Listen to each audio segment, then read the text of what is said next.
tani waa sheekada nin aan u bixiyo Manaxe, kaasoo sida aad dareemi doontaan khatar ku ah hablaheena Soomaaliyeed. Manaxe waa nin muddo soo waday baacsiga gabdhaha da'da yar ee iminka uun adduunyada iftiinkeedii u daarmay. dadka sida dhow u garanaya Manaxe waxay xaqiijinayaan inuu mustaqbalkii kaga ciyaaray dhowr hablood oo mid walba uu u miisay mashaakilaad kala fajac daran. Siman waa gabar ka mid ah gabdhihii uu qalbiga ka xaday ee ku dhacay debinkiisa. 2 sano ka hor waxay ahayd ardayad sii afmeeraysa dugsiga sare. waxay ku hanweynayd inay sida asaageeda aqoonta martaba sare ka gaarto. rajooyin qurux badan ayay habeen walba xaanshi ku sii xariiqaysay. xoogga qura ee reerkeedu ilaashanayeen ayay ahayd. Siman waxay ahayd gabar daacad ah oo afkeeda ay ka nabadgeli jireen dadka xaafadda la degan. dhowr jeer waxaa arji uula yimid inama gayaankeeda ah, sababtuna waa dabeecaddeeda toosan iyo inay markaa uun soo kacday oo xubno hubqaad wacan la hagooganayd. Manaxe isbeddel kasta oo Siman nolosheeda ku dhacayay waqti buu gelinayay, ilaan waa qorshe uu hore u dhisay. wuxuu siin jiray wax kastoo u fududayn karay inuu qalbigeeda ku dabo, iyadana u lahaa mudnaan. labiska shoobinka, cunid, cabid iyo wax kastoo niyaddeeda ku soo dhaca afkana ay uga sheegto. abwaan Soomaaliyeed baa horay u yidhi, haddii aad go'aan qaadato guurba aad damacdo, inta aadan gelin baa gudboon inaad gorfaysaaye, ood gunteeda baartaa waxaad damacday geeloowe.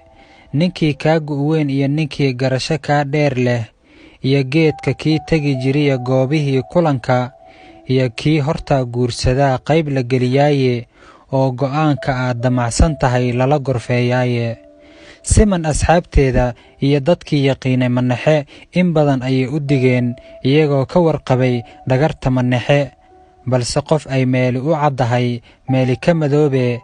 Siman waxay ku adkaysatay inuu yahay shaqsiga mudan hanashada nafteeda. muddo kadib Siman waxaa loo dhigay aroos si heer sare loo soo agaasimay, dadkuna ay la cajabeen. waxayna u dhooftay dalka Uganda, halkaasuu Manaxe ku noolaa.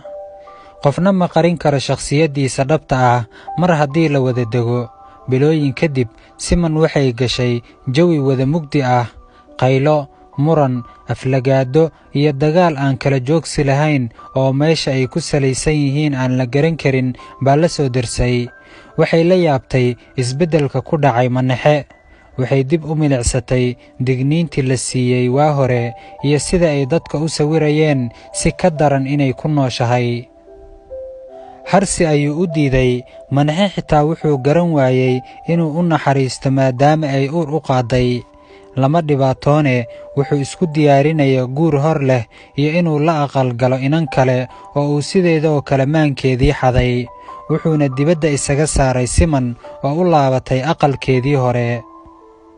tii ugu darnayd waxay ahayd markii la gaaray xilligii foosha oo ay Siman u jirta saacado kooban inay dhasho. waa marxalad xanuunka ugu daran uu soo food saaraya haweenayda. waa waqti qofka bini'aadamka ahi aanu keligii isbixin karin.